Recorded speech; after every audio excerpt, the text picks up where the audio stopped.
তো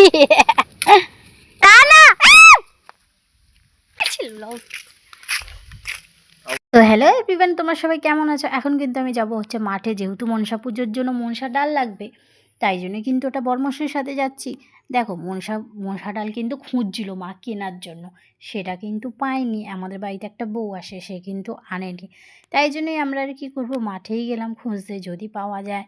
তো এখানে আমাদের কিন্তু প্রায় সব বাড়িতেই এই পুজোটা হয়, তাই জন্যই কিন্তু পাইনি আমরা মাঠে গিয়ে।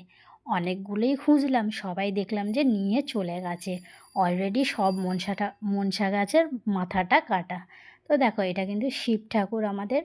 এখানে কিন্তু শিবরাত্রি করলে এখানেই আমায় আসতে হয় পুজো দেওয়ার জন্য। আর এইগুলো কিন্তু হচ্ছে সব মাছ চাষ করে এখানে, যাদের যাদের জমি আছে, এগুলো কিন্তু সব ভেরি সাইড দিয়ে কিন্তু অনেক গাছ থাকে, অনেক কলা গাছ, অনেক পেঁপে গাছ আছে। তারপর আমরা চলে যাচ্ছি আরও ওই দিকটা যদি পাই।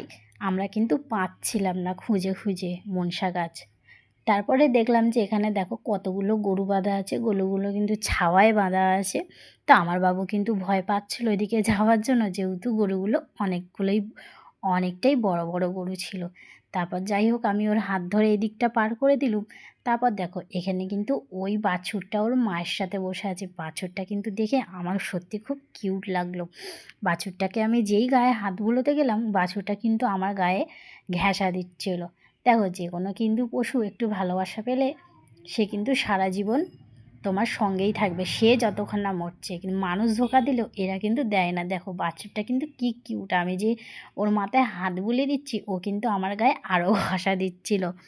তারপর আমি কিন্তু এখানে বাবুকে বলছিলাম, তুই আয় তুই আয় হাত দে। ও কিন্তু কিছুতেই হাত দিচ্ছিল না, ও কিন্তু খুব ভয় পাচ্ছিল। দেখো আমি কিন্তু এদিকে বাছুর আদর করতে করতে ওরা দেখো কত দূরে আমাকে ছেড়ে চলে গেছে। দেখো দেখতে পাচ্ছ কত দূরে ছেড়ে চলে গেছে। দেখো ও কিন্তু ওর মায়ের সাথে বসে আছে। তারপরে এই জমিটা ছিল, এই জমিতে কিন্তু জল ভরে গেছে পুরোটা। এখানে কিন্তু চাষ করে, আর এখানে কিন্তু মনসা ঠাকুর আছে। এই যে এখানে কিন্তু নিত্য পুজো হয়। তারপর আমরা বাড়ির দিকে চলে যাচ্ছিলুম, আমরা ভেবেছিলাম পাবোই না। তারপরে এখানে দেখলাম যে না, একটা রয়েছে। বরমশাই কিন্তু একদমই দেখতে পাইনি, আমি দেখতে পেলাম যে রয়েছে। দেখতে পেয়েই বরমশাইকে বললাম, ওই তো রয়েছে দুটো। তারপরে কিন্তু আমাদের যেটা দরকার আমরা কেটে নিলাম।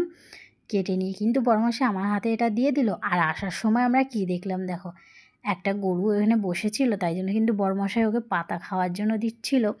পাতা। এই এটাও কিন্তু বাছুরই, মানে ছোট বাছুর ছিল। ওইটা আগেরটার থেকে এটা একটু বড় ছিল। আর এর কানে কি আটকানো আছে আমি তো বুঝতে পারিনি। তোমরা কিন্তু কেউ জেনে থাকো অবশ্যই কমেন্ট করবে, এর কানে কি আটকে আছে এটা আমি তো বুঝতে পারছি না।